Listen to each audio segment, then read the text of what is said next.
And welcome to Let's Flying VFR. Today we're heading out for flight around Washington, Seattle, and we're heading out from Bremerton National Airport.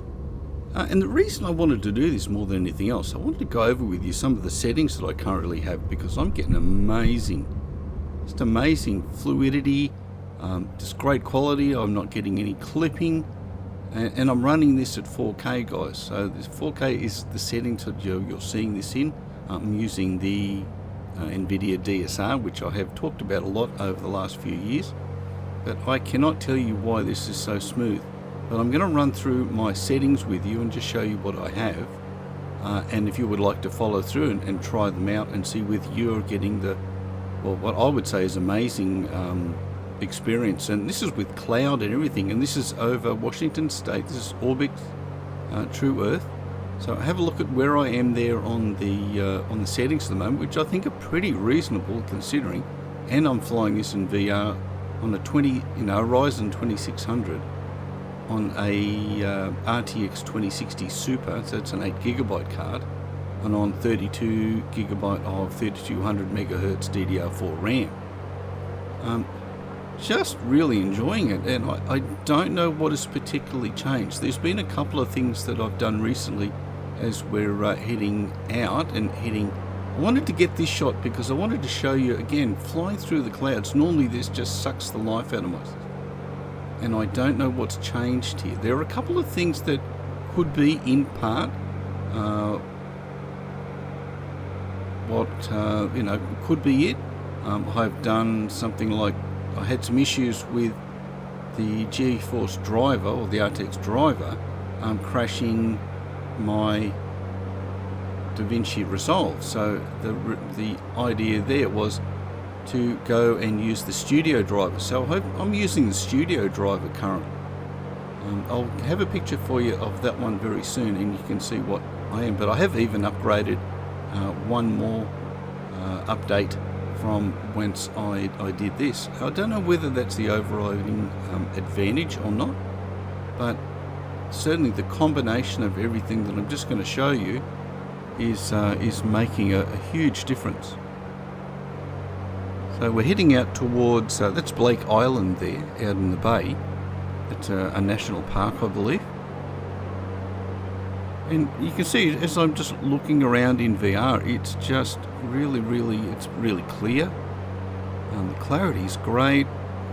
Not a massive amount of anti-aliasing issues. There's a little bit that you can see that on the engine cowl. There's a little bit of the old door stepping, or stair stepping if you like, as we turn left. Now I think we'll go left up here. I want to go up to Payne Field, and then we're going to come back down to Seattle Tacoma and do a landing there. So we'll do a touch and go there, both places. But again, just looking at the level of cloud here, it's pretty good. You guys are really having some crappy winter weather there as I make this, because we're in the summer and I'm getting 38 degrees or 39 degrees here in Australia today as this goes through. But yeah, normally I wouldn't have expected to be able to do this at all. I normally fly with very low clouds or high clouds if I want some cloud there at all, and it's normally it can get a bit jittery, but this is not doing any of that. So really impressed, I'm just really impressed that this is working so well. And it's such a beautiful area. This Orbix True Earth scenery has really knocked me over. I've been really surprised. So I'm using the Oculus Tray tool, and I've got the default super sampling at 1.3, and that auto starts, and I'm using the default ASW mode as well. If you're not sure, that sort of is a bit of tricky to give you some extra frames and bits and pieces and smooth things out for you. That's working very well. There's about a 10 FPS change between running it in VR, and I'm getting 25, 30 FPS. But normally the ASW, I have that turned off because it makes me feel sick on a lot of occasions. But at the moment, don't know what's particularly has changed. I'd love to be able to put my finger on it, but it's I'm finding it quite comfortable to use. So we're heading up, and we're heading towards Payne Field, I think it is now. Just going through I think this might be Fort Ward. It's sort of, there's that waterway there. You guys who live in the area will probably identify it better than I. There is a port down there, you can see down there. But just being able to look around, a little clipping there, just caught a little bit, but you know, I haven't trimmed it out of the rest of the video, so yeah, pretty happy with it as we go on, you know.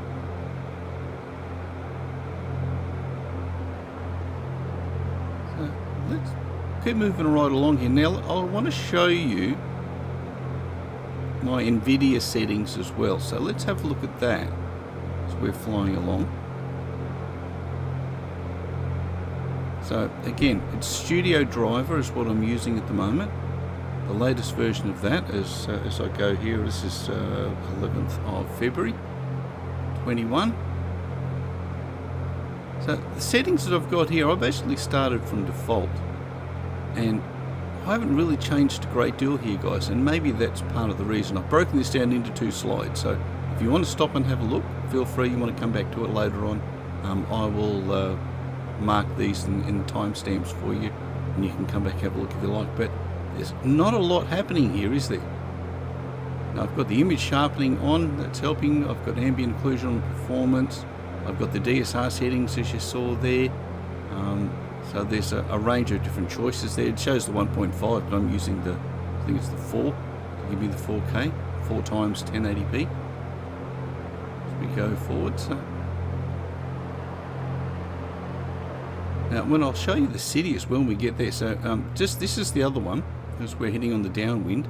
So latency modes, all this stuff I've basically got. Prefer maximum performance on the power management. Yeah, I've got that up. Texture filtering quality, I've got that in high performance.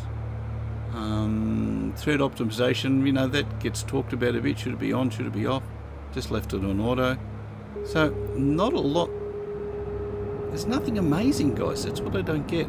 There is one little piece of this jigsaw that's giving me this current performance. Just got the gear down, flaps happening as we line up with the numbers. Turn right onto base. And again, the smoothness, guys, I really recommend that you have a bit of a look at what's going on between settings. Just compare what I've got, what you've got maybe, and maybe you've just got too much stuff turned on in your Nvidia panel, and it's trying to do too much. Because I think the level of quality that I've got set up here is working very, very well. So we're going to turn right, round, to base. Nice and smooth. Got probably a bit of a steep bank angle really. I'm a bit naughty on that one. Bring her out. I believe this is where Lockheed Martin or Boeing have a factory. Certainly looks like a big factory there on the left hand side, but I think from the maps I thought it was on the right hand side as we go in. Unless they have a test centre or something like that for their aircraft. And there could be a factory or something over the left. You can let me know in the comments if I've got it right. So lined up nicely, not doing too badly on the glide slope. Really like flying this Baron 58. It's smooth, efficient, it's fast. Fast is certainly something that it is. It doesn't like to slow down, and it doesn't like landing. You've got to keep on top of it. You don't want to be below probably 100 knots as you fly in, and don't let it come back until you're pretty much over the numbers, I would say. But it does make the whole flying experience, and especially the landings, a lot easier. I'm able to bring this one down and just put it down on the mains and have the nose remain off, which is something when you're not getting fluid flight in your sim, that can be a bit hard to do because it's all a bit jittery, isn't it? Just a little gentle touch down. Okay, put the flaps back up, and I'm going to roll back out of that one. And then here we are down around Seattle. Just doing a couple of quick circuits around here. Again, I would ask you just to look at how smooth this is running. And this is 11... Where are we? We're on the releases 11.51 at the moment, so it's doing outstanding. I'm going to come back in the helicopter. I've got to come and land in those stadiums. It's got to be done. But looking at the quality and the amount of buildings, trees, clouds, just really happy with it at the moment. I guess you probably worked that out already, guys. Yeah, just a little bit of clipping on the edge there. Just a little bit more for the system to do at the moment. So I guess that's just not quite able to keep up, but pretty good. So the FPSs I was getting generally, now this is when I was parked, so when I've actually landed and I was parked in front of all the ground equipment down at Seattle, this is what I got. I got 26 in VR, and I've got the 37 there in 2D. I thought I'd do both of those for you, and you can see the utilization factors as well on GPU and CPU as I fly into take low. So once I've taxied and landed over and gone over to the left there and we parked, that's when I took these little screenshots. So again, flying really smoothly as we come in here, and this is generally, this is our default airport, isn't it? If you download the demo of X-Plane 11, this is where you get, and the level of scenery with the Orbix True Earth Washington is certainly making a bit of a difference here. Now there may be a bit more on the optimization side that could be part of it, but I've done a couple of flights outside the Orbix scenery as well, and they have proven to be just as smooth. So here we go, taxiing in. A lot of traffic, just a lot. There's no giveaway to aeroplanes at this airport, I've got to tell you.